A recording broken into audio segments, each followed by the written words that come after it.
Everyone, আসসালামু আলাইকুম। আমার চ্যানেলে আপনাদের সকলকে স্বাগতম। আজকে আমি আপনাদের সাথে একটা রেসিপি শেয়ার করব, যার জন্য আমি প্রথমেই নিয়ে নিলাম কিছু জাম। আপনারা আপনাদের পরিমাণ মতো নিয়ে নেবেন। এরপর আমার লাগবে মরিচের গুঁড়া, লবণ, শুকনা মরিচ। শুকনা মরিচগুলোকে আমি আগে থেকে হালকা করে ভেজে নিয়ে এতে কিছু পরিমাণ লবণ অ্যাড করে আমি এগুলোকে ভেঙে নেব। আপনারা চাইলে এখানে বিট লবণ ইউজ করতে পারেন। এরপর এর মধ্যে দিয়ে দিব জাম।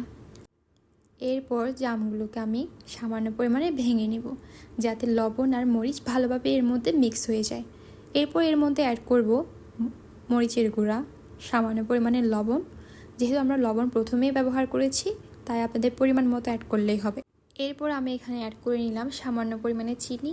চিনিটা অ্যাড করার পর ভালোভাবে মেখে সুন্দর একটি প্লেটে সার্ভ করলে তৈরি হয়ে গেল ঝাল ঝাল জাম ভর্তা। যদি ভালো লাগে তাহলে অবশ্যই কমেন্ট করে জানাবেন। ধন্যবাদ।